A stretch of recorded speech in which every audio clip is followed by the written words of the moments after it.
ഞങ്ങളും ക്രൂശിക്കപ്പെട്ട ക്രിസ്തുവിനെ പ്രസംഗിക്കുന്നു. ദൈവത്തിന് സ്തോത്രം. രക്ഷ കൃപ മാത്രം നമുക്ക് ആധാരം. രക്ഷ കൃപ മൂലം, സർവം കൃപ മൂലം.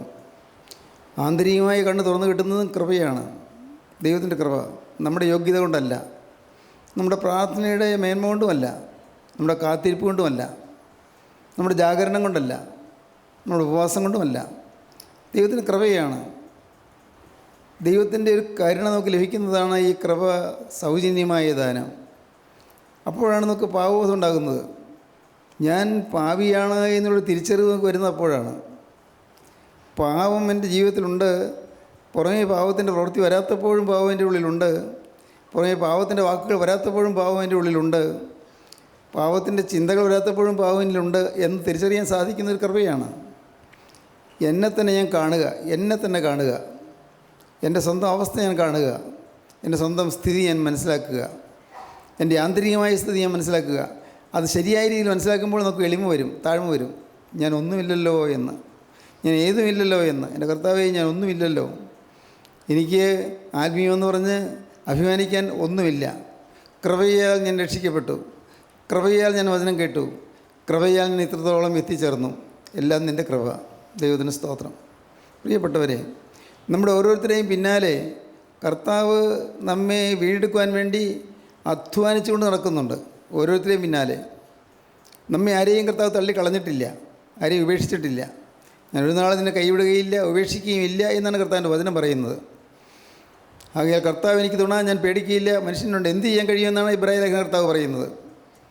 കർത്താവാണ് എനിക്ക് തുണ, കർത്താവ് എന്നെ രക്ഷിക്കും. അതൊരു വിശ്വാസമാണ്. ഈ വിശ്വാസം ഉള്ളപ്പോൾ തന്നെ നാം പ്രാർത്ഥിക്കണം, കർത്താവേ, നിൻ്റെ കൃപ എനിക്ക് എപ്പോഴും ആവശ്യമാണ്. കൃപയുടെ കരം എന്നിൽ നിന്ന് മാറരുതേ, കൃപയുടെ കരം എൻ്റെ മേൽ നിൽക്കണമേ. എപ്പോഴും കൃപയുടെ കരം, നിൻ്റെ കൃപയുടെ കരം എന്നെ തലോടിക്കൊണ്ടിരിക്കണമേ, കൃപയുടെ കരം എൻ്റെ തലമേൽ വയ്ക്കണമേ. കൃപ.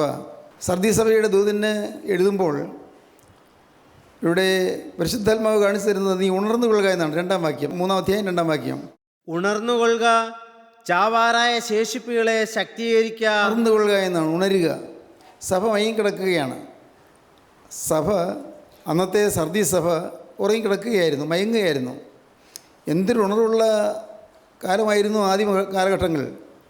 1-ാം നൂറ്റാണ്ട് മുതലുള്ളതായ കാലഘട്ടങ്ങൾ, പരിശുദ്ധന്മാരായ അപ്പോസ്തലന്മാർ പ്രവർത്തിച്ചതായ കാലങ്ങളെല്ലാം എന്തൊരു ചൈതന്യവത്തായ കാലങ്ങളായിരുന്നു, എന്ത് ആത്മീയമായ ശോഭയുള്ള കാലങ്ങളായിരുന്നു, ആത്മീയമായ ഉണർവുള്ള കാലങ്ങളായിരുന്നു.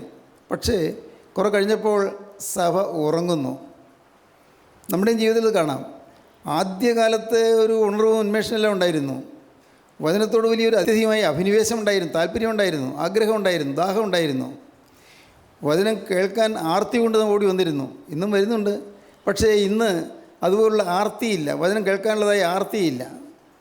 വചനം കേൾക്കുന്നുണ്ട്, പലതും മനസ്സിലാക്കുന്നുണ്ട്, ബുദ്ധിയിൽ മനസ്സിലാക്കുന്നുണ്ട്. പക്ഷേ വചനം കേൾക്കുന്നതിന് വേണ്ടിയുള്ളതായ ആത്മാവിൻ്റെ ആർത്തി നഷ്ടപ്പെട്ടു പോയിരിക്കുന്നു, ആത്മാവിൻ്റെ ദാഹം നഷ്ടപ്പെട്ടു പോയിരിക്കുന്നു. കർത്താവിൻ്റെ വചനം പറയുന്നു, ആത്മാവിൽ ദരിദ്രരായവർ ഭാഗ്യവാന്മാർ, സ്വർഗ്ഗരാജ്യം അവർക്കുള്ളത്. ആത്മാവിലുള്ള ദാരിദ്ര്യമില്ല. വചനം ഇങ്ങനെ കേട്ട് കേട്ട് തഴമ്പിച്ച് നമ്മുടെ ഹൃദയത്തിൽ വചനം അങ്ങ് കട്ടിയായിട്ട് പിടിച്ചിരിക്കുകയാണ്. വചനം ഇങ്ങനെ ഹൃദയത്തിൽ ഇങ്ങനെ അട്ടിയായിട്ട് കട്ടിപ്പിടിച്ച് ഇരിക്കുകയാണ്. ആ വചനം ഉള്ളിലേക്ക് കടക്കുന്നില്ല. അത് നാം തന്നെ ഭക്ഷിക്കുന്ന വസ്തു നാം ചവച്ചരച്ച് അയവിറക്കി അത് നമ്മുടെ ശരീരത്തിൽ ഊർജ്ജമായി മാറ്റുന്നില്ല, നമ്മുടെ ആത്മാവിന് ഊർജ്ജമായി മാറ്റുന്നില്ല.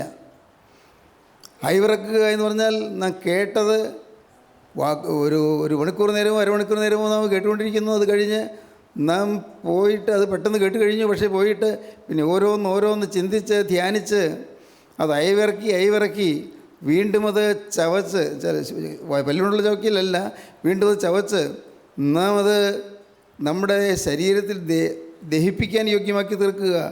അപ്പോഴാണ് ശരീരത്തിന് ഊർജ്ജം കിട്ടുന്നത്. അതുപോലെ ആത്മാവിൽ വചനം നാം പിന്നെയും ധ്യാനിക്കണം. വചനം ധ്യാനിക്കണം, ദൈവത്തിൻ്റെ വചനത്തിലുള്ളതായ വാക്യങ്ങൾ ധ്യാനിക്കണം. പലപ്പോഴും നിങ്ങളാരും കഷ്ടപ്പെടുന്നില്ലെന്ന് എനിക്ക് തോന്നുന്നു. കഷ്ടപ്പെടുന്നില്ല, അധ്വാനിക്കുന്നില്ല. അധ്വാനിക്കുന്ന കൃഷിക്കാരനാകുന്നു ആദ്യം ഫലം അനുഭവിക്കേണ്ടത്. അധ്വാനിക്കണം, ദൈവത്തിൻ്റെ വചനത്തിന് വേണ്ടി അധ്വാനിക്കണം. നമ്മൾ പലരും അധ്വാനിക്കുന്നില്ല. കൃപയാണ് എന്ന് പറഞ്ഞുകൊണ്ട് നാം വെറുതെ ഇരുന്നാൽ പോരാ. നമ്മുടെ ജീവിതത്തിൽ ചില അധ്വാനങ്ങൾ വേണം. ഇരുന്ന് വായിക്കാൻ, ഇരുന്ന് പഠിക്കാൻ, അതിനെല്ലാം ഉള്ളൊരു യത്നം വേണം. കർത്തനിരുന്ന് നിങ്ങൾ കൂടെ ഇരുന്ന് പ്രാർത്ഥിക്കണം. അല്ല, നിങ്ങൾ ജോലി ചെയ്തുകൊണ്ടിരിക്കുമ്പോൾ നിങ്ങൾ ഹൃദയം ക്രിസ്തുവിൽ ഏകാഗ്രമായിരിക്കണം. ജോലി ചെയ്തുകൊണ്ടിരിക്കുന്നു, ദ്രുതഗതിയിൽ നിങ്ങൾ ജോലി ചെയ്തുകൊണ്ടിരിക്കുകയാണ്, അപ്പോഴും നിങ്ങളുടെ മനസ്സ് ക്രിസ്തുവിലായിരിക്കണം. അതുകൊണ്ട് ജോലിയിൽ കുറവ് വരികയല്ല ചെയ്യുന്നത്, ജോലി കൂടുതൽ ശ്രേഷ്ഠമായ രീതിയിൽ വരികയാണ് ചെയ്യുന്നത്, ഏറ്റവും നന്നായി ചെയ്യാൻ സാധിക്കുകയാണ് ചെയ്യുന്നത്. അതുകൊണ്ട് നിങ്ങളുടെ ജീവിതത്തിൽ ക്രിസ്തുവിൻ്റെ വചനത്തിന് ഏറ്റവും വലിയ ദാഹവും ആർത്തിയും ഉള്ളവരായി നിങ്ങൾ തീരണം. ദൈവത്തിന് സ്തോത്രം. അന്ന് സതീസഭ ഉണരേണ്ട ആവശ്യമുണ്ടായിരുന്നു. ഉണർന്നു കൊള്ളുക. മയം കിടക്കുന്നു. ദൈവത്തിന് സ്തോത്രം. മയക്കം ഇന്ത്യൻ്റെ വല്ല മയക്കമാണ്. ദിവസം വായിച്ചാൽ മയക്കത്തിൻ്റെ കാര്യങ്ങൾ പലതും കാണാൻ സാധിക്കും. ശിംശോൻ ദരിയാരമടിയിൽ ഉറങ്ങിക്കിടന്നു. പാടില്ലായിരുന്നു. ശിംശോനെ പോലെ ഒരു വ്രതസ്ഥനായ മനുഷ്യൻ, ദൈവത്തിൻ്റെ ആത്മാവ് ലഭിച്ച് വ്രതം കിട്ടിയ മനുഷ്യൻ, അവൻ ഒരു ദുഷ്ട സ്ത്രീയുടെ മടിയിൽ ഉറങ്ങിക്കിടക്കാൻ പാടില്ലായിരുന്നു. മയക്കം ഒരിക്കലും മയക്കം നമുക്ക് വരരുത്. ഏതെങ്കിലും തരത്തിലുള്ളതായ പാപത്തിൻ്റെ വശീകരണ ശക്തിയാൽ നാം പ്രേരിപ്പിക്കപ്പെട്ടും വശീകരിക്കപ്പെട്ടും ഒരു കാരണവശാലും നമുക്ക് മയക്കം വരരുത്. മയക്കം വരാതെ നോക്കിക്കൊള്ളണം. കാരണം ഇന്നിപ്പോൾ നമ്മൾ ഈ വചനമൊക്കെ കേൾക്കുന്നു. ഈ വചനം കേട്ടുകൊണ്ടിരിക്കുമ്പോൾ നാം അറിയുന്നില്ല നമ്മുടെ ശരീരത്തിൽ എവിടെയെങ്കിലും രോഗാണുക്കളുണ്ടോ എന്ന്. ഏതെങ്കിലും മാരകമായ രോഗം നമ്മൾ പിടിപെട്ടുണ്ടോ എന്ന് നമുക്ക് ഇപ്പോൾ അറിഞ്ഞുകൂടാ. അതിൻ്റെ ലക്ഷണങ്ങളൊന്നും വന്നിട്ടില്ല. പക്ഷേ നമ്മൾ മനസ്സിലാക്കിയിരിക്കണം, നാം നനച്ച് ആ സമയത്ത് പോലെ രോഗാണുക്കൾ നമ്മുടെ ഉള്ളിൽ കയറുന്നുണ്ട്. എന്തുകൊണ്ടോ കർത്താവിൻ്റെ കരുണയാൽ ഈ രോഗാണുക്കൾ തമ്മിൽ പ്രവേശിച്ച് ആക്റ്റീവാകാതെ വേണം, അത് പ്രവർത്തനക്ഷമമാകാതെ വേണം. കർത്താവിൻ്റെ ആത്മാവ് തടുക്കുന്നതുകൊണ്ട് ഇതുവരെ രോഗത്തിൻ്റെ ലക്ഷണം പുറത്ത് വന്നില്ലെന്നേ ഉള്ളൂ. ഒരു സമയത്ത് നാം അലസരായി ഉറങ്ങുമ്പോൾ ഈ രോഗാണുക്കൾ ശക്തമായി വരും. ആത്മീയമായി അലസരാകുമ്പോൾ, ആത്മീയമായി ക്ഷീണിതരാകുമ്പോൾ, ആത്മീയമായി ദൈവത്തോടുള്ളതായ ഭക്തിയും ജാഗ്രതയും കുറഞ്ഞു പോകുമ്പോൾ, അപ്പോൾ ഈ ദുഷ്ടാത്മാക്കളുടെ യത്നം മുഴുവൻ നമ്മിലേക്ക് വന്നു ചേരുമ്പോൾ ഈ നമുക്കുണ്ടായിരുന്ന പ്രതിരോധ ശക്തി നഷ്ടപ്പെട്ടു പോകും. രോഗം നമ്മിൽ കടന്നു വരും. ശരീരത്തിൻ്റെ രോഗം തന്നെ. പാപം കൂടാതിരുന്ന ശരീരത്തിൻ്റെ രോഗത്തെയും മാറ്റി നിർത്താം. എല്ലാ രോഗം എന്നാണ് പറഞ്ഞത്. ദൈവം അനുവദിക്കുന്ന ചില രോഗങ്ങളുണ്ട്. പൗലോസിലേക്ക് ദൈവം അനുവദിച്ച് ജഡത്തിൽ ശൂലം കൊടുത്തിരുന്നല്ലോ. ദൈവം അനുവദിക്കുന്ന ചില രോഗങ്ങളുണ്ട്. നമുക്കറിയാൻ പാടില്ല എന്തുകൊണ്ടാണെന്ന്. ഈ യോവന് ദൈവം അനുവദിച്ച ചില കഷ്ടപ്പാടുകളുണ്ട്. അത് നമുക്ക് അതിൻ്റെ വിവരങ്ങളൊന്നും അറിഞ്ഞുകൂടാ. പക്ഷെ ഒന്നുണ്ട്, ദൈവം അനുവദിക്കുന്നതായ രോഗങ്ങളല്ല, മറ്റ് രോഗങ്ങൾ ഒരിക്കലും വരേണ്ടാത്തതായ രോഗങ്ങൾ നമുക്ക് വരാനുള്ള സാധ്യതയുണ്ട്. നമ്മുടെ ജീവിതം കൊണ്ട്, പാപത്തെ വിടാത്തതുകൊണ്ട്, മയക്കം കൊണ്ട് മയങ്ങിപ്പോകുന്നു. ആത്മീയമായ ഒരു മയക്കത്തിലാണ് വാസ്തവത്തിൽ ഇന്ന് അനേക കുടുംബങ്ങളും അനേകം വീടുകളും അനേകം വ്യക്തികളും സഭകൾ അനേകരെ മയങ്ങി ഉറക്കത്തിലാണ്.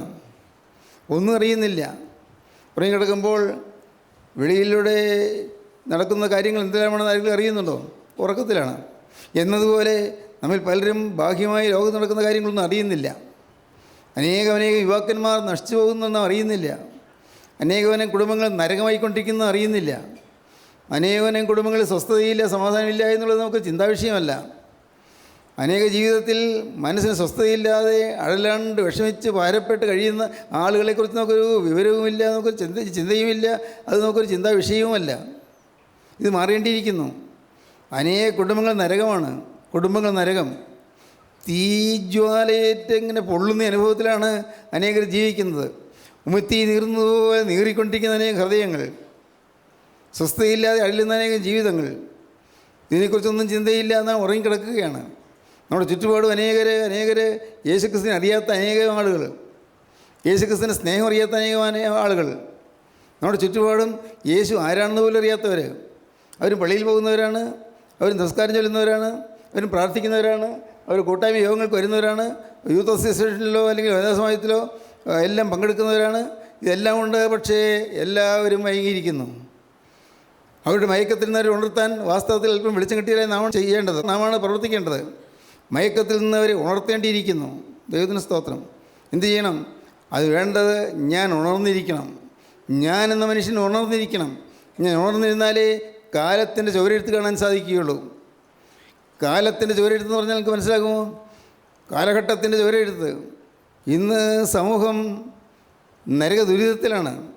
സമൂഹം ഇന്ന് വെപ്രാളത്തിലാണ്. ആരും അറിയുന്നില്ല, ഒന്നും ചിന്തിക്കാതെ പോവുകയാണ്.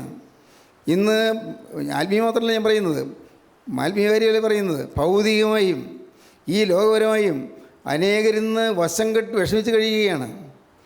വീർപ്പടക്കി കഴിയുകയാണ്, നെടുവീർപ്പിട്ട് കഴിയുകയാണ്, കടത്തിൻ്റെ ഭാരം കൊണ്ട് വീർപ്പ് മുട്ടി കഴിയുകയാണ്, രോഗത്തിൻ്റെ ആകുലം കൊണ്ട് തകർന്നു പോയിരിക്കുകയാണ്, പരസ്പരം ഐക്യമില്ല, സ്നേഹമില്ല, അതുകൊണ്ട് കുടുംബത്തിലെ സ്നേഹം നഷ്ടപ്പെട്ടതുകൊണ്ട് കുടുംബങ്ങൾ ചിതറിച്ചു പോയിരിക്കുകയാണ്. അപ്പോഴാണ് നാം ഉറങ്ങിക്കിടക്കുന്നത്. വിശ്വാസികൾ ഉറങ്ങിക്കിടക്കുകയാണ്. സഭയോട് പറഞ്ഞു, ഉണർന്നു കൊള്ളുക, ദൈവത്തിന് സ്തോത്രം, ഉണർന്നു കൊള്ളുക. ഇന്ന് നിങ്ങൾ ഈ വാക്കുകൾ കേൾക്കുമ്പോൾ നിങ്ങളുടെ ആത്മാവിൽ ഉണരുവാനുള്ളൊരു ആഹ്വാനം കർത്താവ് തരികയാണ്. അതിൽ ഉണരുക. നിങ്ങൾ യോഗത്തിനിരിക്കുമ്പോൾ എന്തുകൊണ്ടാണ് ഉറക്കം വരുന്നത്? അതിന് കാരണം ശരീരത്തിന് ക്ഷീണമില്ലെന്നല്ല ഞാൻ പറയുന്നത്. പക്ഷേ ശരീരത്തിന് ക്ഷീണം ഉണ്ടെങ്കിലും ഉറക്കം വരാതിരിക്കണമെങ്കിൽ ആത്മാവിൻ്റെ ജാഗരണം വേണം, ആത്മാവിൻ്റെ എരിവ് വേണം, ആത്മാവിൻ്റെ തീക്ഷ്ണത വേണം, ആത്മാവിൽ ഒരു ചുമതലാബോധം വരണം. ദൈവത്തിന് സ്തോത്രം. യോഗത്തിന് വരുമ്പോൾ നിങ്ങൾ അലസരായിരിക്കുന്നതുകൊണ്ടാണ്, അങ്ങോട്ടും ഇങ്ങോട്ടും നോക്കുകയോ ചിന്തിക്കുകയോ ചെയ്തുകൊണ്ടിരിക്കുന്നതുകൊണ്ടാണ്. കാരണം നിങ്ങളുടെ ഉള്ളിൽ തീയില്ല, തീ കത്തുന്നില്ല, എല്ലാം നിർജ്ജീവമായി പോയിരിക്കുന്നു. ഉണർന്നു കൊള്ളുക, ചാവാറായതിൻ്റെ ശേഷിപ്പുകളെ ശക്തീകരിക്കുക. ഉണർന്നു കൊള്ളുക. ഉണരേണ്ടതിൻ്റെ ആവശ്യം എന്തായെന്ന് തിരുവചനം പറയുന്നുണ്ട്. റോമർ ലേഖനം 13-11 വാക്യം വായിക്കാം. റോമർ 13:11. ഇത് ചെയ്യേണ്ടത് ഉറക്കത്തിൽ നിന്ന് ഉണരുവാൻ നാഴിക വന്നിരിക്കുന്നു എന്നിങ്ങനെ നിങ്ങൾ സമയത്തെ അറിയുകയാൽ തന്നെ. ഇത് ചെയ്യുവാൻ സമയത്തെ അറിയുകയാൽ തന്നെ, നിങ്ങൾ ഉറക്കത്തിൽ നിന്ന് ഉണരുവാൻ നാഴിക വന്നിരിക്കുന്നുവെന്ന് നിങ്ങൾ സമയത്തെ അറിയുകയാൽ തന്നെ. സമയം അറിയണം. സമയത്തെ അറിയുകയാൽ സമയത്ത് നമുക്ക് മനസ്സിലായി സമയം അത് അവസാനിക്കാൻ പോവുകയാണ്, കാലം അവസാനിക്കാൻ പോവുകയാണ്. നമുക്ക് പല കാര്യങ്ങളിലും മനസ്സിലായി തുടങ്ങി. ദൈവത്തിന് സ്തോത്രം. ഇത് ചെയ്യേണ്ടത് എന്താണ് ചെയ്യേണ്ടത്? നിങ്ങൾ ഉണരേണ്ടത് എന്തിനാണ്? നിങ്ങൾ ഉറക്കത്തിൽ നിന്നുണരുവാൻ നാഴിക വന്നിരിക്കുന്നത് നിങ്ങൾ സമയത്തെ അറിയുകയാൽ തന്നെ. പിന്നെ നാം വിശ്വസിച്ച സമയത്തേക്കാൾ രക്ഷ ഇപ്പോൾ നമുക്ക് അധികം അടുത്തിരിക്കുന്നു. ദൈവത്തിന് സ്തോത്രം. ഇന്നലെ നാം ഒരു സുവിശേഷ യോഗത്തിൽ പങ്കെടുത്തു, നമ്മൾ അനേകം പേര് പങ്കെടുത്തു. ദൈവത്തിന് സ്തോത്രം. പ്രിയപ്പെട്ടവരെ, എന്നാൽ ഇന്നലെ എന്ന് പറഞ്ഞ ആ ദിവസം കഴിഞ്ഞുപോയി. ആ പ്രസംഗം, ആ വചനവും അന്തരീക്ഷത്തിലേക്ക് ഇങ്ങ് ലയിച്ചു. തരംഗങ്ങളായി തിരമാല പോലെ അന്തരീക്ഷത്തിലേക്ക് ലയിച്ചു. ഇന്നലെ നാം ഇതെല്ലാം കേട്ടു, പക്ഷേ ഇനി അതൊരിക്കലും കിട്ടുന്നില്ല, ഒരിക്കലും കിട്ടുന്നില്ല. കഴിഞ്ഞുപോയി. രക്ഷ നമുക്ക് എപ്പോൾ അടുത്തിരിക്കുന്നു. ഒന്നുകൂടി നാം രക്ഷയോടെ അടുത്തിരിക്കുന്നു, ഒന്നുകൂടി നിത്യതയോടെ അടുത്തിരിക്കുന്നു ഓരോ ദിവസവും. ഇന്ന് നാം ഇപ്പോൾ ഇത് കേട്ടുകൊണ്ടിരിക്കുമ്പോൾ നിങ്ങൾ മനസ്സിലാക്കൂ, ഈ നിമിഷം കഴിഞ്ഞാൽ പിന്നെ ഇത് കിട്ടുകയില്ല, ഈ സമയം കിട്ടുകയില്ല, പോയി. ഓരോ നിമിഷം ചെല്ലും തോറും നാം നമ്മുടെ ജീവിതാന്ത്യത്തോട് അടുത്തുകൊണ്ടിരിക്കുകയാണ്. ഓരോ നിമിഷം ചെല്ലും തോറും ജീവിതാന്ത്യത്തോട്. അതുകൊണ്ട് നാം എല്ലാവരും പെട്ടെന്ന് മരിക്കുമെന്നല്ല പറഞ്ഞത്. ഓരോരുത്തരും ജീവിതാന്ത്യത്തോട് അടുത്തുകൊണ്ടിരിക്കുന്നു, ഓരോ ചൂട് അടുത്തുകൊണ്ടിരിക്കുന്നു. നിങ്ങൾ വിശ്വസിച്ച സമയത്തേക്കാൾ ഇപ്പോൾ രക്ഷ നമുക്ക് ഏറ്റവും അടുത്തിരിക്കുന്നു. രാത്രി കഴിയാറായി, പകൽ അടുത്തിരിക്കുന്നു. രാത്രി കഴിയാറായി, ഉറക്കത്തിൻ്റെ സമയം കഴിയാറായി, പകൽ അടുത്തിരിക്കുന്നു. നീതിസൂര്യൻ ഉദിക്കാറായിരിക്കുന്നു. എന്താണ് അതിൻ്റെ അർത്ഥം? നീതിസൂര്യനായ കർത്താവായ യേശുക്രിസ്തു വരാറായിരിക്കുന്നു. മലാഖി പ്രവാചകന്റെ പുസ്തകം 4-ാം അധ്യായത്തിൽ പറയും, എൻ്റെ നാമത്തെ ഭയപ്പെടുന്ന നിങ്ങൾക്കോ നീതിസൂര്യൻ തൻ്റെ ചെറിയ കീഴിൽ രോഗോപശാന്തിയോട് ഉദിക്കും. നിങ്ങളും പുറപ്പെട്ട തൊഴുത്തിൽ നിന്ന് പശുക്കിടാക്കളെ പോലെ തുള്ളിച്ചാടും. ദൈവത്തിന് സ്തോത്രം. പ്രിയപ്പെട്ടവരെ, നാം ഓരോരുത്തരും തൊഴുത്തിൽ നിന്ന് കന്നുകിടാക്കൾ ഓടിച്ചാടി തുള്ളിക്കളിച്ച് നടക്കുന്നത് പോലെ, ഓടുന്നത് പോലെ നാം ഓരോരുത്തരും ഈ ഭൗതിക ശരീരത്തിൽ നിന്ന് വേർപെട്ട് ആത്മശരീരം പ്രാപിച്ച് അങ്ങനെ സ്വർഗീയ സോപാനത്തിലേക്ക്, മധ്യാകാശത്തിലേക്ക് പറന്നുയരുമെന്ന് തിരുവചനം പറയുന്നു. നീതിസൂര്യൻ ഉദിക്കാറായി. മലാഖി പ്രവാചകൻ പറയുകയാണ്, എൻ്റെ നാമത്തെ ഭയപ്പെടുന്ന നിങ്ങൾക്കോ നീതിസൂര്യൻ തൻ്റെ ചെറിയ കീഴിൽ രോഗോപശാന്തിയോട് ഉദിക്കും. നിങ്ങളും പുറപ്പെട്ട് തൊഴുത്തിൽ നിന്ന് മരിച്ച പശുക്കിടാക്കളെ പോലെ തുള്ളിച്ചാടും. ദൈവത്തിന് സ്തോത്രം. വലിയൊരു സന്തോഷ തീർപ്പിൻ്റെ അവസരം വരുന്നു. സഹോദരങ്ങളെ, നിങ്ങൾ കേൾക്കുന്നുണ്ടോ? നിങ്ങൾക്ക് മനസ്സിലാകുന്നുണ്ടോ? ഇന്ന് നാം ഇതെല്ലാം കേൾക്കുന്നുണ്ടെങ്കിലും അന്ന് കർത്താവായ യേശു വീണ്ടും വരുമ്പോൾ, എപ്പോഴാണ് നമുക്ക് അറിഞ്ഞുകൂടാ, വരുമ്പോൾ തൊഴുത്തിൽ നിന്ന് വരുന്ന പശുക്കിടാക്കളെ പോലെ തുള്ളിച്ചാടാൻ നാം ആത്മാവിലായിരിക്കുമോ? അതോ നമ്മെ ഈ തൊഴുത്തിൽ കെട്ടിയിട്ടിരിക്കുകയായിരിക്കുമോ? ഈ ഭൂമിയാകും തൊഴുത്തിൽ കെട്ടിയിട്ടിരിക്കുകയാണ്, ഈ ശരീരമാകും തൊഴുത്തിൽ കെട്ടിയിട്ടിരിക്കുകയാണ്. ഈ ശരീരത്തിൻ്റെ കാര്യങ്ങൾ മാത്രമേ അന്വേഷിക്കുന്നു. ചിന്തിച്ച് നോക്കൂ, നമ്മുടെ ജീവിതത്തിൽ ഓരോ ദിവസവും എങ്ങനെയാണ് കഴിഞ്ഞു പോകുന്നത്? ഭക്ഷണത്തിനുള്ള കാര്യം നോക്കുന്നു. ഭക്ഷണം തെറ്റല്ല. ഓരോ വീട്ടിലും ഓരോരുത്തരും ജോലി ചെയ്യുന്നു. എന്തിനു വേണ്ടി? ഭക്ഷണത്തിന് വേണ്ടി. എനിക്ക് ഭക്ഷണം, എൻ്റെ മക്കൾക്ക് ഭക്ഷണം, എൻ്റെ ഭാര്യയ്ക്ക് ഭക്ഷണം, എൻ്റെ ഭർത്താവിന് ഭക്ഷണം, എൻ്റെ മാതാപിതാക്കൾക്ക് ഭക്ഷണം. നോക്കൂ, അതിനുവേണ്ടിയല്ലേ പല കാര്യങ്ങൾ നടക്കുന്നത്, പല അധ്വാനങ്ങൾ നടക്കുന്നത്. നിങ്ങളുടെ ഹൃദയം അതിഭക്ഷണത്താലും ഉപജീവന ചിന്തകളാലും മദ്യപാനത്താലും ഭാരപ്പെട്ടിട്ട് ആ ദിവസം നിങ്ങൾക്ക് കണി പോലെ വരാതിരിക്കാൻ സൂക്ഷിച്ചുകൊള്ളുമെന്ന് കർത്താവ് പറഞ്ഞു. നിങ്ങളുടെ ഹൃദയം അതിഭക്ഷണത്താൽ ഭാരപ്പെടും. അതിഭക്ഷണം പാടില്ല. ആവശ്യത്തിന് ഭക്ഷിക്കാം. നിങ്ങളുടെ ഹൃദയം അതിഭക്ഷണത്താലും മദ്യപാനത്താലും ഉപജീവന ചിന്തകളാലും ഭാരപ്പെട്ടിട്ട്, ഉപജീവന ചിന്തകൾ, നാളെ എന്ത്, പൈസ മതിയാകുന്നില്ല, കടം തീർക്കാൻ പറ്റുന്നില്ല, വരവ് കൊണ്ട് കാര്യങ്ങൾ തീരുന്നില്ല, ചിലവ് കൂടിക്കൂടി വരുന്നു, എന്തു ചെയ്യും, അതിഭക്ഷണത്താലും മദ്യപാനത്താലും ഭൗതിക ചിന്തകളാലും ഭാരപ്പെട്ടിട്ട്, ഉപജീവന ചിന്തകളാൽ ഭാരപ്പെട്ടിട്ട് ആ ദിവസം, കർത്താവായ രണ്ടാമത്തെ വരവ്, ആ ദിവസം നിങ്ങൾക്ക് കണി പോലെ വരാതിരിക്കാൻ സൂക്ഷിച്ചുകൊള്ളി. കണി പോലെ വരും, പെട്ടെന്ന് ട്രാപ്പ് വീഴുന്നത് പോലെ. പെട്ടെന്നാണ് ട്രാപ്പ്, കെണി, പെട്ടെന്ന് ഈ കെണി വന്ന് വീഴുന്നത് പോലെ അകത്ത് പെട്ട് കഴിഞ്ഞു. എവിടെ? നരകാഗ്നിയിൽ. പെട്ടെന്ന് കണി പോലെ വരാതിരിക്കാൻ നിങ്ങൾ സൂക്ഷിച്ചുകൊള്ളുമെന്ന് കർത്താവ് പറഞ്ഞു. നിങ്ങളുടെ ഹൃദയം അതിഭക്ഷണത്താലും മദ്യപാനത്താലും ഉപജീവന ചിന്തകളാലും ഭാരപ്പെട്ടിട്ട് ആ ദിവസം നിങ്ങൾക്ക് പെട്ടെന്ന് കണി പോലെ വരാതിരിക്കാൻ സൂക്ഷിച്ചുകൊള്ളുവീൻ. ദൈവത്തിന് സ്തോത്രം. സൂക്ഷിക്കാൻ പറയുന്നു. സമയം നീണ്ടു പോവുകയാണ്, അടുത്തടുത്ത് വരികയാണ്, ജീവിതാന്ത്യത്തോട് അടുത്തുകൊണ്ടിരിക്കുന്നു. പ്രായമായവർ മാത്രമല്ല, നാം ഓരോരുത്തരും നമ്മുടെ ജീവിതത്തിന് അന്ത്യത്തോട് അടുത്തുകൊണ്ടിരിക്കുന്നു. ഒന്നുകിൽ നമ്മുടെ മരണത്തോട്, അല്ലെങ്കിൽ കർത്താവിൻ്റെ രണ്ടാമത്തെ വരവിനോട് അടുത്തുകൊണ്ടിരിക്കുകയാണ്. ദൈവത്തിന് സ്തോത്രം. രാത്രി നിങ്ങൾ ഉറങ്ങിക്കിടക്കുമ്പോൾ നിങ്ങൾ ചിന്തിക്കാറുണ്ടോ, നാളെ നേരം വെളുക്കുമ്പോൾ കർത്താവേ ഞാൻ ജീവനോട് ഉണ്ടായിരിക്കുമോ? ചിന്തിക്കാറുണ്ടോ? നാളെ നേരം വെളുക്കുമ്പോൾ ഞാൻ ഈ ഭൂമിയിൽ നിന്ന് മാറ്റപ്പെട്ടിരിക്കുമോ? ശരീരം കിടക്കും, ആത്മാവ് പറന്നു പോയിരിക്കുമോ? ഓർക്കണം, എത്ര ചെറുപ്രായത്തിലുള്ളവരും ചിന്തിക്കണം, കർത്താവേ നാളത്തെ ദിവസപ്രഭാതം എനിക്കുള്ളതാണോ? അറിയാൻ പാടില്ല. ഒരിക്കലും നമ്മൾ ഉപജീവന ചിന്തകളാൽ ഭാരപ്പെട്ട്, മദ്യപാനത്താൽ ഭാരപ്പെട്ട്, നിങ്ങൾ അതിഭക്ഷണത്താൽ ഭാരപ്പെട്ട് നിങ്ങളുടെ ആ ദിവസം കണി പോലെ വരാതിരിക്കാൻ സൂക്ഷിച്ചുകൊള്ളുവീൻ. ഉണർന്നിരിക്കേണ്ടത് ആവശ്യമാണ്. ഉണരണം. ദൈവത്തിന് സ്തോത്രം. നമ്മുടെ ദൈനംദിന ജീവിതത്തിൽ ഈ ഉണർവ് എപ്പോഴും ഉണ്ടായിരിക്കണം, എപ്പോഴും.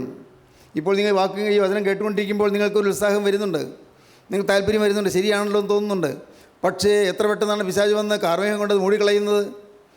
സൂര്യൻ ഉദിച്ചു വരുന്നുണ്ട്, പക്ഷേ സൂര്യന് മീതെ കാർമേഘം വന്ന് നിറയുന്നു. കാർമേഘം വന്ന് നിറയുമ്പോൾ ഈ ഭൂമിയിലേക്ക് വെളിച്ചം കിട്ടുന്നില്ല. അതുപോലെ നിങ്ങൾ തീരുമാനമെടുക്കും, പക്ഷേ വീണ്ടും കാർമേഘം വരികയാണ്. വലിയ ഭീകരമായ കാർമേഘം, കരിനീലമേഘം വന്ന് തിങ്ങുന്നു. അപ്പോൾ അന്ധകാരം വന്ന് തിങ്ങുന്നതുകൊണ്ട് നിങ്ങൾക്ക് ഓർമ്മയിൽ ഒന്നും വരുന്നില്ല, ഒന്നും ഗ്രഹിക്കാൻ പറ്റുന്നില്ല, ആത്മാവിൽ ഒരുങ്ങാൻ പറ്റുന്നില്ല. തെസ്സലോനിക്കർക്ക് 1-ാമത്തെ ലേഖനം 5-ാം അധ്യായം 1-ാം വാക്യം വായിക്കാം. സഹോദരന്മാരെ, കാലങ്ങളെയും സമയങ്ങളെയും കുറിച്ച് നിങ്ങളെ എഴുതി അറിയിപ്പാൻ ആവശ്യമില്ല. കള്ളൻ രാത്രിയിൽ വരും പോലെ കർത്താവിൻ്റെ നാൾ വരുന്നു എന്ന് നിങ്ങൾ തന്നെ നന്നായി അറിയുന്നുവല്ലോ. അവർ സമാധാനമെന്നും നിർഭയമെന്നും പറയുമ്പോൾ ഗർഭിണിക്ക് പ്രസവവേദന വരും പോലെ അവർക്ക് പെട്ടെന്ന് നാശം വന്നു ഭവിക്കും. അവർക്ക് തെറ്റിയൊഴിയാവതുമല്ല. തെറ്റിയൊഴിയാൻ സാധ്യമല്ല. പെട്ടെന്ന് നാശം വരും. പ്രിയപ്പെട്ടവരെ, പെട്ടെന്ന് നാശം വരും. അപ്പോസ്തലനായ പൗലോസ് പറയുകയാണ്, പൗലോസ് എഴുതിയ തെസ്സലോനിക്ക ലേഖനം 5-ാം അധ്യായത്തിൻ്റെ ആദ്യ ഭാഗമാണത്. സമാധാനമെന്ന് നിർഭയമെന്ന് പറയുമ്പോൾ ഗർഭിണിക്ക് പ്രസവവേദന വരുമ്പോൾ അവർക്ക് പെട്ടെന്ന് നാശം വന്ന് ഭവിക്കും. സമാധാനം വിചാരിക്കും, കുഴപ്പമൊന്നുമില്ല, പ്രാർത്ഥനയുണ്ട്, പള്ളിയുണ്ട്, ആരാധനയുണ്ട്, കുമ്പസാരമുണ്ട്, കുർബാനാനുഭവമുണ്ട്, കുഴപ്പമൊന്നും ഉണ്ടാകാനിടയില്ല. യോഗങ്ങളിലൊക്കെ പങ്കെടുക്കുന്നുണ്ട്, കഴിവുള്ളതുപോലെ യോഗങ്ങളിൽ പങ്കെടുക്കുന്നുണ്ട്, വേറെ പ്രകടമായി തെറ്റൊന്നുമില്ല. സമാധാനമെന്നും നിർഭയമെന്നും പറയുമ്പോൾ ഗർഭിണിക്ക് പെട്ടെന്ന് പ്രസവവേദന പോലെ അവർക്ക് പെട്ടെന്ന് നാശം വന്ന് ഭവിക്കും. അവർക്ക് തെറ്റിയൊഴിയാവുന്നില്ല, തെറ്റി ഒഴിയാൻ സാധ്യമല്ല. കാലം തീരുകയാണ്, മുന്നോട്ട് പോവുകയാണ്, മരണത്തോട് അടുത്തുകൊണ്ടിരിക്കുകയാണ്, അല്ലെങ്കിൽ കർത്താൻ രണ്ടാമത്തെ വരവിനോട് അടുത്തുകൊണ്ടിരിക്കുകയാണ്. ഇതെല്ലാം നമ്മുടെ മനസ്സിലുണ്ടായിരിക്കും. അതാണ് ഉണരുക എന്ന് പറയുന്നത്. ഉണർന്നുകൊള്ളുക, ഉണരുക. നമുക്ക് വായിക്കാം, 1 കൊരിന്ത്യർ 16:13 വായിക്കാം. 1 കൊരിന്ത്യർ 16:13. ഉണർന്നിരിപ്പിൻ, വിശ്വാസത്തിൽ നിലനിൽപ്പിൻ, പുരുഷത്വം കാണിപ്പിൻ, ശക്തിപ്പെടുവിൻ, നിങ്ങൾ ചെയ്യുന്നതെല്ലാം സ്നേഹത്തിൽ ചെയ്യുവിൻ. ഉണർന്നിരിപ്പീൻ, വിശ്വാസത്തിൽ നിലനിൽപ്പീൻ, പുരുഷത്വം കാണിപ്പീൻ, ശക്തിപ്പെടുവീൻ, നിങ്ങൾ ചെയ്യുന്നതെല്ലാം സ്നേഹത്തിൽ ചെയ്യുവീൻ. ഉണർന്നിരിപ്പാനാണ് പറയുന്നത്. പ്രിയപ്പെട്ടവരെ, ഇത് കേൾക്കുമ്പോൾ നിങ്ങളുടെ മനസ്സിൻ്റെ ഉണർവ് വരുന്നുണ്ടോ? ചിന്തിക്കുന്നുണ്ടോ, കർത്താവേ ഞാൻ ഇന്നത്തെ സ്ഥിതിയിൽ കടന്നുപോയാൽ എത്തേണ്ട സ്ഥാനത്ത് ഞാൻ എത്തുകയില്ലല്ലോ? മനസ്സിലാക്കുന്നുണ്ടോ? ഇന്നും ഈ ലോകത്തിന് വേണ്ടി ഞാൻ ചിന്തിച്ചുകൊണ്ടിരിക്കുകയാണ്. ഇന്ന് ഉപജീവന ചിന്തകളാണ് നമ്മെ ഭാരപ്പെടുത്തിക്കൊണ്ടിരിക്കുന്നത്. ഇന്ന് ഈ ലോകത്തിൽ അനേകം ഭാരങ്ങൾ നമ്മെ മനസ്സിൽ വലിയ കട്ടിയായ കൂരിരുട്ടായി കയറി പിടിച്ചിരിക്കുകയാണ്. കൂരിരുട്ട്. എൻ്റെ ഹൃദയം മുഴുവൻ അന്ധകാരമായി പോയിരിക്കുന്നു. ലോകസ്നേഹം കൊണ്ട് എൻ്റെ ഹൃദയം മൂടിയിരിക്കുന്നു. ഈ ലോകത്തിലെ പല കാര്യങ്ങളും എന്നെ വശീകരിച്ചിരിക്കുന്നു. കർത്താവെ, ലോകത്തിലുള്ള അനേകരുമായുള്ള ബന്ധങ്ങൾ എന്നെ വശീകരിച്ചിരിക്കുന്നു. തന്മൂലം കർത്താവെ, എൻ്റെ ഹൃദയത്തിലേക്ക് യേശുക്രിസ്തുവിന് ഇടമില്ലാതിരിക്കുന്നു.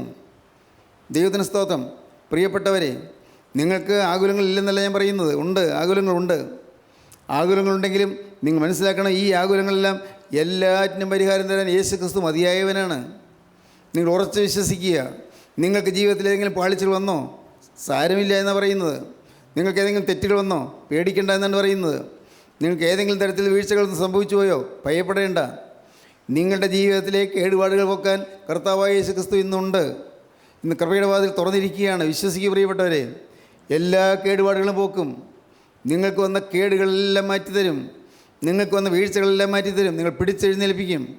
ചെളിക്കുഴിയിൽ വീണാലും പിടിച്ചെഴുന്നേൽപ്പിക്കും. മകനെ, നീ ഭയപ്പെടേണ്ട. നിൻ്റെ കരത്തിൽ പിടിക്കാൻ യേശു ക്രിസ്തു വരുന്നുണ്ട്. മകളെ, നീ തെല്ലും ഭീതിപ്പെടേണ്ട. നിൻ്റെ കൈകളിൽ പിടിച്ചതിനെ എഴുന്നേൽപ്പിക്കാൻ യേശു ക്രിസ്തു വരുന്നുണ്ട്. ക്രിസ്തു ജീവനാണ്, ജീവൻ്റെ ജീവനാണ്. സ്തോത്രം. സഹോദരങ്ങളെ, ഇന്ന് ഇത് കേട്ടുകൊണ്ടിരിക്കുമ്പോൾ തന്നെ നിങ്ങൾക്ക് ദൈവത്തോട് പറയാം, കർത്താവേ, നിൻ്റെ ആണിപ്പാട് തീർക്കാൻ എൻ്റെ നേരം നീട്ടണമേ. നീ എന്നെ ഒന്ന് തുടരണമേ കർത്താവേ. നീ എന്നെ പിടിക്കണമേ കർത്താവേ. ഈ ചെളിക്കുണ്ടിൽ നിന്ന് എന്നെ ഉയർത്താൻ നിനക്ക് മാത്രമേ സാധിക്കുകയുള്ളൂ. ഇവിടെ ഈ ഭൂമിയിലുള്ള ആരെങ്കിലും വന്ന് ഈ ചെളിക്കുണ്ടിൽ ചവിട്ടിയാലും രക്ഷിക്കാൻ ശ്രമിച്ചാൽ അവരും കൂടി ചെളിക്കുണ്ടിലാണ് പോകും. ഞാൻ മൂലം അവരും കൂടി നശിക്കാനിടയാകും.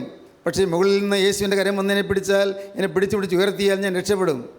യേശുവേ, ഇപ്പോൾ നിൻ്റെ തൃക്കരവിൻ്റെ നേരെ നീണ്ടുവരികയും എന്നെ പിടിക്കുകയും ചെയ്യണമേ. ദൈവത്തിന് സ്തോത്രം. കർത്താവേ, എൻ്റെ ഹൃദയത്തിലേക്ക് നീ എഴുന്നള്ളി വരണമേ. ഇനി ഞാൻ മയങ്ങുകയില്ല കർത്താവേ, ഞാൻ ഉറങ്ങുകയില്ല. പുറമേയുള്ള ഉറക്കമല്ല ഈ പറയുന്നത്. ഇനി ആത്മാവിൽ മയക്കമില്ല, ആത്മാവിൽ ഉറക്കമില്ല. എപ്പോഴും ജാഗ്രതയുള്ളവനായിരിക്കും, എപ്പോഴും അലർട്ടായിരിക്കും, എപ്പോഴും വിജിലൻ്റ്. എപ്പോഴും ജാഗ്രതയുള്ളവനായിരിക്കും, എപ്പോഴും അലർട്ടായിട്ടിരിക്കും, എപ്പോഴും കരുതലോടുകൂടിയിരിക്കും, സൂക്ഷ്മതയോടുകൂടിയിരിക്കും. ഒരു നിമിഷം പോലും പാഴാക്കുകയില്ല. ദൈവത്തിന് സ്തോത്രം. ഒരു സെക്കൻഡ് പോലും പാഴാക്കുകയില്ല. പ്രിയപ്പെട്ടവരെ, നിങ്ങൾ ചിന്തിക്കൂ. ഇന്ന് ഇത് കേട്ടുകൊണ്ടിരിക്കുമ്പോൾ തന്നെ നിങ്ങൾക്ക് തീരുമാനമെടുക്കാം. കർത്താവേ, ഇന്ന് ഞാൻ മയങ്ങുന്നവനായി ഇവിടെ കടന്നു വന്നു. ഇന്ന് ഞാൻ ഉറങ്ങുന്നവനായി ഇവിടെ കടന്നു വന്നു. ആത്മാവ് മയക്കത്തിലാണ്. എന്നാൽ കർത്താവേ, അതിനപ്പുറം ദൈവത്തിൻ്റെ ആത്മാവ് പറയുന്നു, ആത്മാവ് മയക്കത്തിൽ നല്ല ആത്മാവ് മരിച്ചിരിക്കുകയാണ്. ചിലരുടെ ആത്മാവ് ചാവാറായിരിക്കുകയാണ്. ചാവാറായ ശേഷിയുള്ള ശക്തിയായിരിക്കുക, ചാവാറായിരിക്കുന്നു. ആത്മാവ് കെട്ടുപോയിരിക്കുന്നു. ചിലത് ചാവാറായ ശേഷിപ്പിള്ളായി കടാൻ പോകുന്നു. ചിലത് ആത്മാവ് മരിച്ചിരിക്കുന്നു.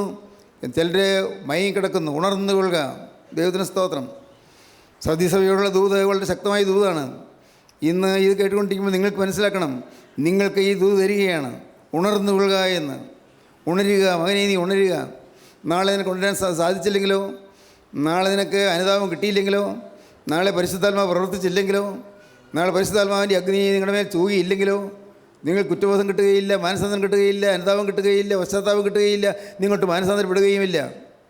ഒരു അനർത്ഥമായി പോവും. പരിശുദ്ധാത്മാവില്ലെങ്കിൽ കുറ്റബോധം കിട്ടുകയില്ല. പരിശുദ്ധാത്മാവ് മാറിപ്പോയാൽ പാവബോധം കിട്ടുകയില്ല. അനേകർക്ക് പറ്റിയിരിക്കുന്ന വലിയ അവത്ത് പരിശുദ്ധാത്മാവിനെതിരായ പാവം വന്നിരിക്കുന്നു. അതുകൊണ്ട് ആത്മാവ് അടുക്കുന്നില്ല. പരിശുദ്ധാത്മാവിനെതിരായ പാവം നിങ്ങൾ വിശ്വസിച്ചാലും ശരി, വിശ്വസിച്ചില്ലെങ്കിലും ശരി. പ്രിയപ്പെട്ടവരെ, ഇവിടെ ഇപ്പോൾ ഈ വചനം തന്നുകൊണ്ടിരിക്കുന്നത് ഒരു സാധാരണ മനുഷ്യനല്ല, പരിശുദ്ധാത്മാവാണ് തരുന്നത്. പരിശുദ്ധാത്മാവ് തരുന്ന വചനം പരിശുദ്ധാത്മാവിൻ്റെ വചനമായി നിങ്ങൾ കൈക്കൊണ്ടില്ലെങ്കിൽ നിങ്ങൾക്ക് നഷ്ടമാണ്, നിങ്ങൾക്ക് നാശമാണ്. പരിശുദ്ധാത്മാവിൻ്റെ വചനം അവിശ്വസിക്കരുത്. നിങ്ങളറിയണം ദൈവത്തിൻ്റെ ആത്മാവ് എന്താണ് എന്നെക്കുറിച്ച് ആഗ്രഹിക്കുന്നത്, എന്നെക്കുറിച്ച് ദൈവത്തിൻ്റെ പദ്ധതി എന്താണ്, എന്നെക്കുറിച്ച് ദൈവത്തിനുള്ളതായ ആഗ്രഹം എന്താണ്, ആശയം എന്താണ്. അത് നിങ്ങൾ തന്നെ മനസ്സിലാക്കിക്കൊണ്ട് നിങ്ങളുടെ ജീവിതം കർത്താൻ പൂർണ്ണമായി വിട്ടുകൊടുക്കണം. കർത്താവിന് സ്തോത്രം. ഭാഗികമായ സമർപ്പണം പോരാ. ദൈവത്തിന് സ്തോത്രം. പ്രിയപ്പെട്ടവരെ, ഇന്ന് ഇത് കേട്ടുകൊണ്ടിരിക്കുമ്പോൾ തന്നെ നിങ്ങൾക്ക് സമർപ്പണം എടുക്കാം. ഓരോരുത്തർക്കും തീരുമാനമെടുക്കാം. കർത്താവേ, എൻ്റെ മേൽ നിന്ന് തൃക്കരം വയ്ക്കണമേ. എനിക്ക് വേണ്ടി കുരിശിൽ തകർന്ന കരം, എനിക്ക് വേണ്ടി ആണിയടിച്ച് തകർന്ന കരം ഇപ്പോൾ എൻ്റെ തലമേലെന്ന് വെക്കണമേ. എന്നെ നീ ഒന്ന് അനുഗ്രഹിക്കണമേ. എൻ്റെ പാപങ്ങളെല്ലാം ക്ഷമിക്കണമേ. ഒരു പുതിയ ജീവിതം എനിക്ക് തരണമേ. നാഥാ, നിൻ്റെ സ്നേഹത്തിൻ്റെ ആഴമറിയുവാൻ എൻ്റെ കണ്ണുകൾ തുറക്കണമേ. നിൻ്റെ ക്രൂശിലെ സ്നേഹത്തിൻ്റെ അത്ഭുതം കാണുവാൻ എൻ്റെ കണ്ണുകളെ തുറക്കണമേ. യേശുവേ, നിത്യ സന്തോഷത്തിലേക്ക് എന്നെയും ചേർത്തണയ്ക്കണമേ എന്ന് പ്രാർത്ഥിക്കാം. Hallelujah, hallelujah, hallelujah. ദൈവത്തിന് സ്തോത്രം. പ്രിയപ്പെട്ടവരെ, പരീക്ഷയിൽ ഏർപ്പെടാതിരിക്കാൻ ഉണർന്നിരിപ്പീൻ, ഉറങ്ങരുത്. ഉണർന്നു കൊള്ളുക. ചാവാറായ നിൻ്റെ ശേഷിപ്പുകളെ ശക്തീകരിക്കുക. ഉണർന്നിരിപ്പീൻ. കർത്താവിൻ്റെ വരവ് എപ്പോഴും അറിയായി. ഉണർന്നിരിപ്പീൻ. എപ്പോഴും ജാഗ്രതയോടിരിപ്പീൻ. വിശാചങ്ങളെ ആക്രമിക്കാതിരിക്കാൻ ഉണർന്നിരിപ്പീൻ. ശത്രുവിൻ്റെ തന്ത്രങ്ങളോട് എതിർത്തിപ്പാൻ കഴിയേണ്ടതിന് എപ്പോഴും ഉണർന്നിരിപ്പീൻ. ഉണർന്നിരിക്കുക, ഒരുങ്ങിയിരിക്കുക. ദൈവത്തിന് സ്തോത്രം. ആരെല്ലാം ഒരുങ്ങുന്നുണ്ട്, ആരെല്ലാം ഇപ്പോൾ കർത്താവിൻ്റെ കരങ്ങളിലേക്ക് ജീവിതം കൊടുക്കുന്നുണ്ട്. കർത്താവിൻ്റെ അക്കൗണ്ടിലേക്ക് നിങ്ങളുടെ അക്കൗണ്ട് എക്സ്ചേഞ്ച് ചെയ്യാൻ ആർക്കെല്ലാം തയ്യാറുണ്ട്? എൻ്റെ പേരിലുള്ള പാപത്തിൻ്റെ അക്കൗണ്ടെല്ലാം യേശുവിൻ്റെ മേൽ ഞാൻ കൊടുക്കുന്നു. യേശുവിൻ്റെ ബാങ്ക് അക്കൗണ്ടിലേക്ക് എൻ്റെ പാപങ്ങളുടെ അക്കൗണ്ടെല്ലാം ഇതാ ഞാൻ മാറ്റിവെക്കുന്നു. എൻ്റെ കർത്താവേ, യേശുവിൻ്റെ അക്കൗണ്ടിലേക്ക് എല്ലാം ഞാനിടുന്നു. എൻ്റെ അക്കൗണ്ടിലുള്ളതെല്ലാം അങ്ങോട്ട് പോയിപ്പിക്കുന്നു. എൻ്റെ ശാപവും എൻ്റെ പാവവും എൻ്റെ വൃത്തികെട്ട ജീവിതവും കർത്താവേ, എൻ്റെ സ്വഭാവ ദൂഷ്യവും എല്ലാം യേശുവിൻ്റെ അക്കൗണ്ടിലേക്കാകുന്നു. യേശുവിൻ്റെ അക്കൗണ്ടിലേക്ക് അതായതുകൊണ്ടാണ് നീ കുരിശിൽ മരിക്കേണ്ടി വന്നത്, അതുകൊണ്ടാണ് നീ കുരിശിൽ മരിച്ചത്, അതുകൊണ്ടാണ് നിൻ്റെ തിരക്തം ചിന്തിയത്. എൻ്റെ അക്കൗണ്ടിലേക്ക് യേശുവേ നിൻ്റെ സ്നേഹം, നിൻ്റെ വിശുദ്ധി, നിൻ്റെ പ്രത്യാശ, യേശുവേ നിൻ്റെ വിശ്വാസം, നിൻ്റെ സ്വത്ത് എൻ്റെ പേരിൽ തരുന്നു. കർത്താവേ, ഞാൻ വിശ്വസിക്കുന്നു. ആർക്ക് വിശ്വാസമുണ്ട്? ഹല്ലേലൂയ. ആർക്ക് വിശ്വാസമുണ്ട്? ആർക്ക് യേശുവിൻ്റെ കരങ്ങളിൽ കൊടുക്കാൻ താല്പര്യമുണ്ട്? അക്കൗണ്ട് മാറാൻ ആർക്ക് താല്പര്യമുണ്ട്? ദൈവത്തിന് സ്തോത്രം. യേശു അതിൻ്റെ അരികത്തും നിൽക്കുന്നു. യേശു കര നീട്ടി നിൽക്കുന്നു. മകനെ, ഒരു നല്ല അവസരമാണ് നിനക്ക് തന്നിരിക്കുന്നത്. മകളെ, നിനക്ക് ഏറ്റവും നല്ല അവസരമാണ് തന്നിരിക്കുന്നത്. നീ സ്വീകരിക്കൂ ഈ നല്ല അവസരത്തെ, ഉപയോഗപ്പെടുത്തൂ ഈ നല്ല അവസരത്തെ. എൻ്റെ കയ്യിലേക്ക് നിൻ്റെ ജീവിതം തരൂ. നീ ഇപ്പോൾ തന്നെ നിൻ്റെ ജീവിതം എൻ്റെ കരങ്ങളിലേക്ക് ഫലമേൽപ്പിക്കൂ. ഞാൻ നിന്നെ നയിക്കാം, ഞാൻ നിന്നെ നടത്താം, ഞാൻ നിന്നെ അനുഗ്രഹിക്കാം. Hallelujah, hallelujah, hallelujah, hallelujah. കാരുണ്യവാനായ ഞങ്ങളുടെ സ്വർഗീയ പിതാവേ, ഈ അത്ഭുത നിമിഷങ്ങൾക്കായി ഞങ്ങൾ നിന്നെ സ്തുതിക്കുന്നു, ഞങ്ങൾ നിന്നെ സ്തോത്രം ചെയ്യുന്നു. ഞങ്ങളുടെ മേൽ ഉണർവിൻ്റെ കാറ്റടിക്കുന്നതിനായി നന്ദിയോടെ സ്തോത്രം. പരിശുദ്ധാത്മാവിൻ്റെ ഇളം കാറ്റ് ഞങ്ങളുടെ മേൽ വീശിക്കൊണ്ടിരിക്കുന്നതിനായി നന്ദിയോടെ സ്തോത്രം. എല്ലാവരെയും ഉണർത്തണമേ കർത്താവേ, എല്ലാവരെയും അനുഗ്രഹിക്കണമേ. എൻ്റെ കർത്താവേ, അവിടുത്തെ രണ്ടാമത്തെ വരവിന് വേണ്ടി എല്ലാവരെയും ഒരുക്കണമേ. യേശുനാഥൻ്റെ പരിശുദ്ധമായ നാമത്തിൽ പ്രാർത്ഥിക്കുന്ന കൃപയോടെ കേൾക്കണം പിതാവേ. ആമീൻ. Hallelujah, hallelujah, hallelujah.